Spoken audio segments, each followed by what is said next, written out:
pessoal, tudo bem? Vamos então retomando as nossas gravações acerca do mágico do direito civil, falando especificamente sobre a teoria geral dos contratos. Lembrando que no bloco primeiro nós trouxemos com vocês uma introdução com a previsão legal 421 a 480, bem como, por demais, um conceito relacionado ao contrato propriamente dito. No tópico 2, começamos no 2.1 falando de uma propedêutica, uma introdução, lembrando-se sempre da mudança da natureza jurídica dos princípios, que os princípios tornaram-se o quê? Tornaram-se mandamentos de otimização em virtude de sua força normativa. No 2.2, trouxemos e trabalhamos o diálogo das fontes, também chamados diálogos de conexão, de complementaridade, lembrando-se sempre, ou seja, que as fontes, as normas, elas devem sempre se comunicar entre si, buscando aquela que lhe seja mais favorável, principalmente ao consumidor, ou seja, direito civil, mais o CDC, Lei 8.078 de 90. No 2.3, iniciamos os princípios em espécie e começamos com 2.3.1, o primeiro princípio, princípio da autonomia privada, princípio da autonomia privada que substitui a autonomia da vontade.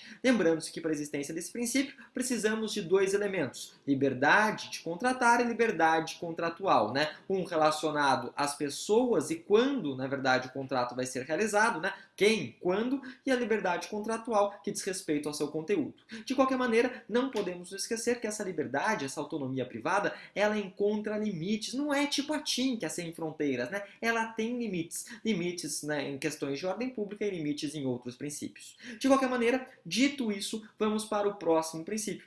Próximo princípio que eu quero trabalhar com vocês, e é um dos princípios mais conhecidos, mais sabidos dentro da teoria geral dos contratos. Então, nosso princípio 2.3.2. 2.3.2, mais uma vez, 2.3.2. Prof, qual que é esse princípio? É o princípio da chamada força obrigatória dos contratos. Princípio da força obrigatória dos contratos. Mais uma vez, princípio da força obrigatória dos contratos. Prof, esse princípio só tem essa tipologia? Esse princípio só tem essa nomenclatura? Não, Temos uma outra nomenclatura. Outra nomenclatura, trazida aí por Carlos Roberto Gonçalves, que, diga-se de passagem, é uma terminologia que eu gosto até mais. Eu prefiro chamar esse princípio de força obrigatória dos contratos como o princípio do consensualismo. Então, anotem aí. Consensualismo ou força obrigatória dos contratos. É exatamente a mesma coisa, alles the same, ou seja, tudo igual, tudo exatamente igual. De qualquer maneira, o que significa o teor desse princípio? Qual que é a ideia desse princípio? Gente, com certeza vocês já tiveram a noção que nos diz o seguinte, que uma vez realizado um contrato, esse contrato ele passa a fazer lei entre as partes, Ou seja, aquela ideia do pacta sunt servanda, o contrato vincula as partes, faz lei entre as partes. E se houver o descumprimento, Se houver o descumprimento dessa respectiva obrigação, haverá o quê? Uma quebra do que foi pactuado. Então surge, muitas vezes em contrapartida, aí, a chamada execução, Execução porque houve um desrespeito a algo que já estava previamente ajustado, que já estava previamente avançado. De qualquer maneira, outra pergunta que muitas vezes desponta nos certames, desponta em prova de OAB, desponta em concursos públicos, é a seguinte. Esse princípio do consensualismo, que o contrato faz lei entre as partes, ele é absoluto? Ou seja, existem algumas situações onde a gente pode mitigar a força da obrigatoriedade desse contrato? E a resposta é bros. Prof, como assim a resposta é bros? Eu explico. Se você perguntar para bros, isso é um detalhe. Quem que é bros? Bros é a boy band brasileira, que concorreu aí com o Ruge, a sererê, raderê, lá vem Diego dobrando a esquina, Bros tinha uma música que falava, você é minha prometida, que era sim, sim, sim, era mágico, Então a pergunta, esse princípio, ele pode ser flexibilizado? Sim, sim, sim, pode ser flexibilizado, Esse princípio, ele não é absoluto, ele pode ser flexibilizado, pode ser plasticizado, pode ser relativizado, pode ser temperado, qualquer outra terminologia, qualquer outro sinônimo nesse sentido. E quando que isso acontece? Gente, isso acontece igual à autonomia privada.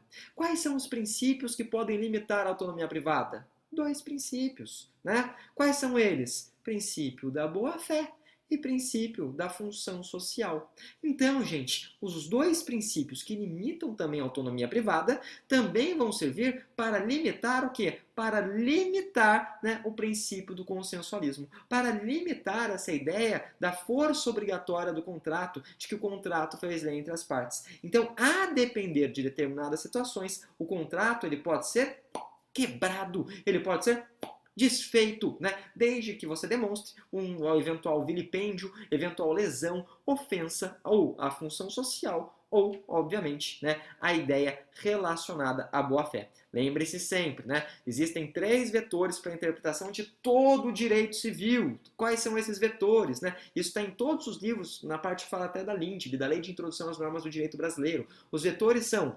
operabilidade, normas indeterminadas, sociabilidade, ou seja, função social, né, que a gente vai explicar aqui, e também a ideia da eticidade, da onde a gente desgarra, da onde a gente extrai a ideia da boa-fé. De qualquer maneira, pontuamos com vocês, então, o segundo princípio, o princípio da força obrigatória do contrato, pacta sunt servanda, né? Expressão aí, brocar do latino, que muitas vezes também desponta, muitas vezes surge, né? Ou ainda chamado de princípio do consensualismo. Prof, qual que é o próximo princípio, né? Qual que é o the next, né? Thank you, next. Aí, como diria a cantora estadunidense, né? Ou seja, vamos para o próximo. O próximo princípio 2.3.3 é justamente, né, o princípio direcionado, dirigido à boa-fé. Então, vamos falar da boa-fé, né? Vamos falar da boa-fé, porque boa-fé é do caramba. Boa-fé, para mim, é sensacional. Boa-fé, eu falo boa-fé até arrepia, né? Show de bola. Próximo princípio, então, 2.3.3. Notem, deixei aí como 3.3 para a gente falar assim, caraca, que holístico, né? É tipo tributo, imposto, taxa e contribuição. É tipo crime, fato previsto em lei, tipicidade, contrário ao ordenamento jurídico, licitude, que nos traz uma certa censurabilidade, culpabilidade, né? Ou seja, é essa ideia mágica, a ideia das tríades. 2.3.3, ou seja, 2.3. É muito mágico, né? Vamos lá, função, na verdade, princípio da boa-fé. Princípio da boa-fé. Boa-fé objetiva. Gente, primeira coisa que eu quero que vocês anotem. A boa-fé tem o seu lastro na eticidade. Então, a boa-fé tem seu lastro na eticidade, lembrando-se sempre que eticidade é um dos vetores interpretativos do Código Civil. Então, a boa-fé surge, se desgarra da eticidade, um dos vetores, né, um dos sentidos de interpretação que nós devemos fazer quando falamos do nosso Código Civil. Acontece que essa eticidade, essa boa-fé, ela surge tanto no plano internacional e acaba sendo abarcada no nosso plano em 2 acepções. A boa-fé, gente, pode ser vista num plano subjetivo e num plano objetivo, né? Então nós temos boa-fé subjetiva e temos a boa-fé objetiva. Gente, o que é a boa-fé subjetiva? Boa-fé subjetiva, a primeira acepção, o primeiro sentido de boa-fé, nada mais é do que o estado psicológico da parte que vai assinar o contrato. É, na verdade, né, a parte psicológica do sujeito, então, que vai materializar aquele determinado ato. Você tem que analisar se ele, né, está de boa fé, ou seja, obviamente, se o seu pensar, se ele está, na verdade, alinhado, se ele está agindo de boa fé. E isso a gente pode extrair, inclusive, essa boa intenção, como exemplo, do próprio artigo 1201 do Código Civil. O 1201 do Código Civil, ele demonstra esse intento, ele demonstra essa boa intenção. Então é o anseio do sujeito, né? Ou seja, podemos falar que é o intento, podemos traduzir como fito, né? O desiderato, o escopo, ou seja, qualquer outro sinônimo nesse sentido, né? É a boa intenção, é o estado psicológico do indivíduo. Isso é boa-fé subjetiva. Notem, subjetiva por causa de sujeito. Precisamos saber o que ele está pensando, tá? Isso é a primeira acepção de boa-fé. E a segunda acepção de boa-fé?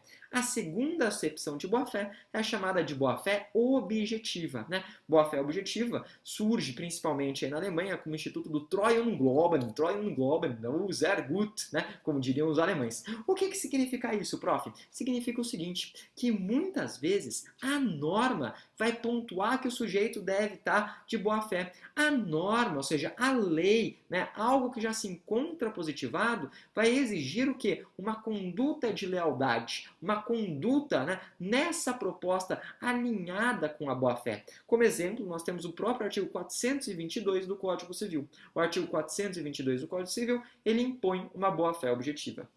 De qualquer maneira, existem muitos elementos a serem trazidos, trabalhados dentro da boa-fé objetiva, e eu quero deixar isso para vocês para o próximo bloco, né? Então, no próximo bloco, falaremos aí dos chamados deveres anexos, laterais, secundários, né? Falaremos da violação positiva do contrato, trabalharemos aí, né, as fases ou etapas dessa boa-fé objetiva, e de qualquer forma, isso a gente vê adiante. Até lá, deixo para todos, como sempre, um forte abraço e excelentes estudos. Até mais, gente. Tchau, tchau.